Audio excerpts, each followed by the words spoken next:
नमस्कार, good morning. मैं doctor Shrikant Majumdar, assistant professor Jawaharlal Nehru college Chakradharpur. आज मैं फिर 5th सेमेस्टर बीकॉम ऑनर्स का एक और टॉपिक लेकर आया हूँ। Financial management C12 management of working capital. जबकि ये मैनेजमेंट ऑफ वर्किंग कैपिटल काफ़ी महत्वपूर्ण है, जिसका ऑलरेडी एक मैं आपको समझा चुका हूँ, ऑपरेटिंग साइकिल मेथड, बहुत ही अच्छा मेथड। और आज मैं आपको सिखाने जा रहा हूँ estimating the current assets and liabilities method. Estimating the current assets and liabilities method. You know the current assets, you know also the current liabilities. So we also know working capital equal to current assets minus current liabilities. And working capital means the amount used for day-to-day operation in the business. रोज का खर्च चलाने के लिए जो पैसे की ज़रूरत होती है उसे हम लोग कार्यशील पूंजी या वर्किंग कैपिटल कहते हैं। सेकेंड मेथड में हम लोग आ जाते हैं। Difference between the current assets and current liabilities is called the working capital. This is the traditional method, बहुत ही ट्रेडिशनल ये मेथड है forecasting the working capital requirements. There are two components, one for current assets and another for current liabilities. So these two components are used for the calculating or estimating the working capital. Now we calculate following components. Component number 1 and component number 2. 1 means current assets and component number 2 means current liabilities. आपको convert करना है, आपको holding period के amount को convert करना है हर चीज़ की। क्या क्या? Stock of raw materials, stock of work in progress, stock of finish goods, sundry debtors, cash and bank, and components two sundry creditors and any outstanding expenses. Outstanding expenses कैसे समझेंगे? देखिएगा, वही दे जो हर एक दिन हमका लैग दिया रहेगा। लैग दिया है मीन्स अब समझ जाइएगा कि आउटस्टैंडिंग है। Outstanding means liabilities, outstanding expenses means liabilities. इन सबको जोड़कर माइनस कर देना है। वेरी सिंपल है। आइए उसके हम लोग फॉर्मूला देख लेते हैं कैसे कन्वर्ट करते हैं। This is the conversion. Convert amounts as follows. Stock of raw materials, formula देखिए, raw materials in units. Units कितना यूज होगा? Rate per unit of raw material and inventory holding period. Holding period means कितना दिन तक आपके पास raw material रहेगा production होने के तक स्टॉक में, उसको कहते हैं इन्वेंट्री होल्डिंग पीरियड। ये वीक में है तो 52, मंथ होगा तो नीचे 12 लीजिएगा। ठीक है, बार बार मैं इन्वेंट्री होल्डिंग नहीं लिखूंगा, होल्डिंग पीरियड ही लिख दूंगा, आप लोग को समझ में आ जाएगा। पहला स्टॉक ऑफ रॉ मटेरियल निकालिएगा ही इस फॉर्मूला से। Second, stock in work in progress, फिर number of unit use, cost of production per unit, time spend for work in progress, कितना दिन तक रखा है, द होल्डिंग पीरियड, वीक में 52, मंथ में 12 नीचे। ये नोट को ज़रा ध्यान रखिएगा। While calculating work in progress, जब वर्क इन प्रोग्रेस हम लोग कैलकुलेट करते हैं, it is clear that full raw material use मान कर चलते हैं in the production, but wages and overheads accrue evenly through out the year, यानी एक समान रूप से पूरे वर्ष में लगती है, ये मान कर चलना है। सो raw material 100% taken 100%, but wages taken 50% and overhead taken 50%। ये क्वेश्चन में बोले या ना बोले ये आपको कर लेना होगा, क्योंकि ये पूरे सारे वर्ष में लगता है। इसलिए एक चीज़ को देखिएगा, हम लोग ये मानकर चलेंगे कि वर्क इन प्रोग्रेस में 50% अभी लगा, 50% बाद में, तो ये 50 लेना पड़ेगा। ये चीज़ को ध्यान में रखिएगा। दिस इज द 50% दोनों का, और रॉ मटेरियल का 100%। ओके, ये अब आते हैं हम लोग से third, stock of finish goods, number of units, cost of goods produced. Cost of goods produce जानते हैं कैसे निकलता है? Cost of goods produce cost of raw material plus wages plus manufacturing and administrative expenses excluding depreciation for, उससे इसको into कीजिए। ये चीज़ को काफ़ी ध्यान रखना है कि यहाँ कॉस्ट हो, यूनिट तो सब में ठीक है, cost of goods produce per unit, ठीक है, and finish goods holding period, कितना दिन तक फिनिश गुड्स को रखा गया है स्टॉक में, ठीक है। अब आइए डेटर्स, इसको रिसीवेबल कहते हैं, number unit used, cost of sales या क्रेडिट सेल्स, क्या ले लीजिएगा, क्रेडिट सेल्स की जगह पर आप क्रेडिट सेल्स भी ले सकते हैं, क्रेडिट सेल्स ले सकते हैं। एंड एवरेज डेब्ट कलेक्शन पीरियड 52, यानी इसमें भी होल्डिंग दिया रहेगा। या इसका दूसरा वेरी सिंपल फॉर्मूला है, क्रेडिट सेल्स निकाल लीजिए इनटू होल्डिंग पीरियड कर दीजिए, ठीक है। Cost of sales, cost of goods produce in selling distribution expenses को कहते हैं cost of sales, cost of goods produce, ये cost of goods produce plus इसमें अगर सेलिंग एक्सपेंसेस डिस्ट्रीब्यूशन एक्सपेंसेस है जोड़कर तब कीजिएगा। कभी कभी क्वेश्चन में बोल देता है कि डेटर्स को सेल्स प्राइस में लीजिए, तो सेल्स प्राइस में ले लीजिएगा। कैश एंड बैंक बैलेंस ये आपको दिया रहेगा, ठीक है। अब आइए creditors, components 2, units consumed, cost of raw material per unit and credit, ये कि क्रेडिटर्स माने जिससे हम लोग परचेज किए, creditors means supplier who supply the goods to our production, जो हमें सप्लाई किया उसको कितने दिन का हम लोग समय दे रहे हैं, उससे पैसा उसको चुकाने के लिए, हर एक लॉट का पैसा चुकाया जाता तो कितना दिन का। Unit consumed, cost of raw material, credit period कितने महीने का या कितने वीक का क्रेडिट आपको दे रहा है उसको देख लीजिएगा, ठीक। और आउटस्टैंडिंग एक्सपेंसेस ये पता चलेगा लैग से, अगर लैग है तो yearly expenses average time lag payments by 52 जो भी होगा। ये इतने सारे कैलकुलेशन आपको कर लेना है, फिर उसे आपको पुट कर देना कैसे, as statement of working capital requirement, current assets जैसे निकालिएगा, stock raw material, stock work in progress, stock of finished goods, debtors, cash balance, सबको जोड़ दीजिएगा, टोटल ऑफ ए।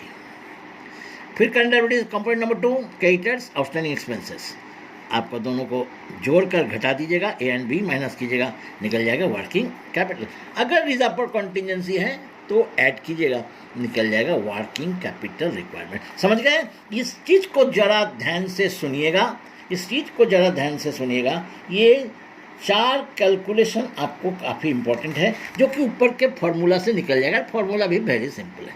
अब ये 2 निकालने के बाद घटा दीजिएगा, आया ट्रेडिशनल रूल, यानी calculation of working capital. Operating cycle अलग था, ये अलग है। आइए एक मैथ को हम लोग देख लेते हैं तो आपको बहुत अच्छा से समझ में आ जाएगा। एक क्वेश्चन हमने लिया आपके लिए, M limited produce and sold 52,000 units, cost sheet as produce. Raw material 1 unit का 160, लेबर 60 रुपया, ओवरहेड्स 120, टोटल कॉस्ट 340, प्रॉफिट जोड़ेगा 60, यानी सेलिंग प्राइस 400। यहाँ दे दिया रॉ मटेरियल और stock average 4 weeks holding period, work in progress average 4 weeks holding period, finished goods or inventories over 4 weeks holding period, credit allowed to suppliers 4 weeks and customers यानी debtors 8 weeks। lag दे दिया, lag in payment of wages 1.5 weeks, in payment of overheads 4 weeks। देखिए दोनों का lag दे दिया, मतलब outstanding होगा ही।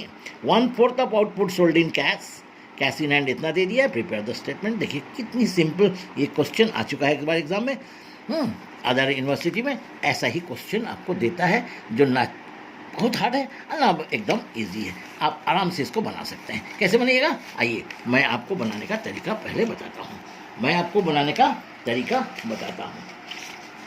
कि आप इस मैथ को कैसे सॉल्व कीजिएगा। देखिए stock of raw material 2 months, यहाँ हम लोग करेंगे। पहले कॉस्ट पर यूनिट निकाल लिए, रॉ मटेरियल दे दिया क्वेश्चन में, raw material data labour, direct labour, overheads मिलाकर 340। Raw material stock, unit used, cost of raw material per unit, inventory holding period 52,000 units. आपको क्वेश्चन में 52,000 यूनिट्स दे दिया है। देखिए 52,000 यूनिट्स आपको क्वेश्चन में दे दिया है, ये देखिए 52,000 यूनिट्स दे दिया है। रॉ मटेरियल का होल्डिंग पीरियड है 4 वीक्स।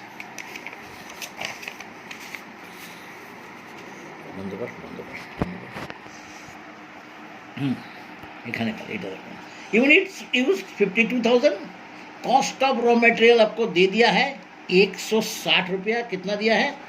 160 रुपया क्वेश्चन में।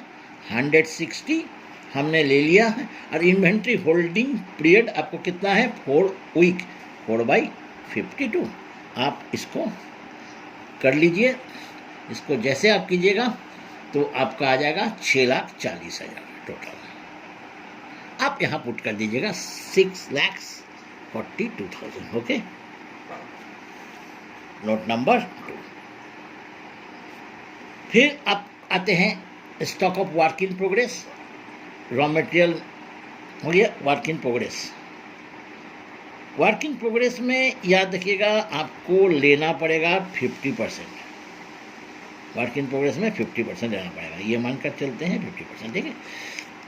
अब देखिए unit use, cost of production per unit, cost of production not cost per unit, cost of production per unit, holding period 52। Cost of production आपको कितना है? 340। देखिए ये जो निकाले 340।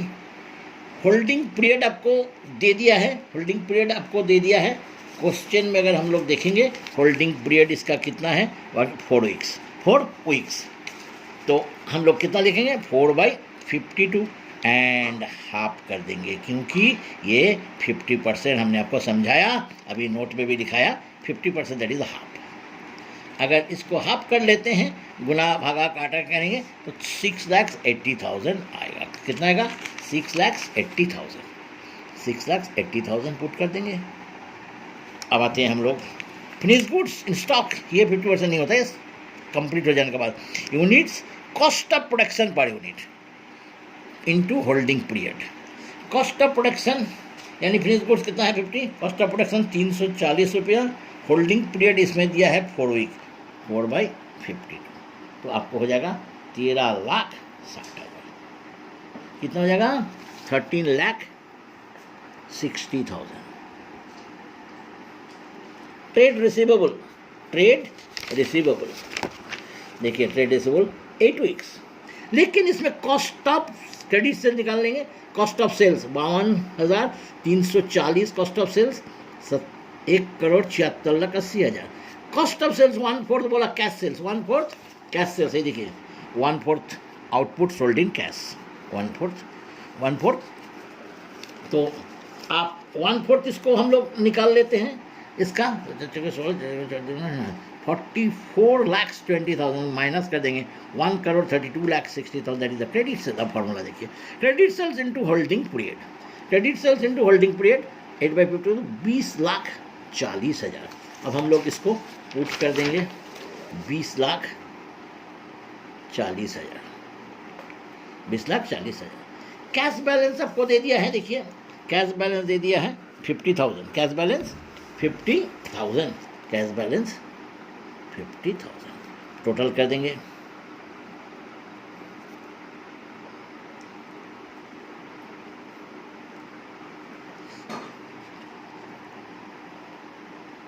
$47,70,000। फिर हम लोग निकालेंगे ट्रेड पेबल्स। ये देखिए trade payables,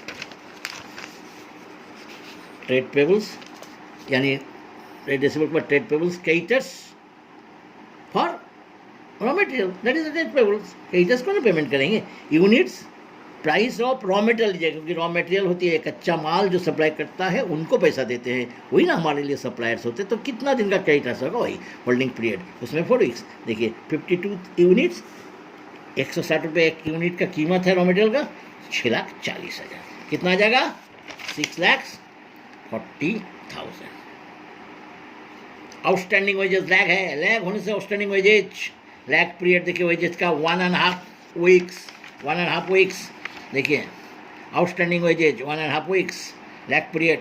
total wages holding of lag, total wages कितना है? 52,000 यूनिट और एक यूनिट का वेजेज है 60 रुपया। क्वेश्चन में देखिएगा 60 रुपया और 1.5 मैंने 3/2 52।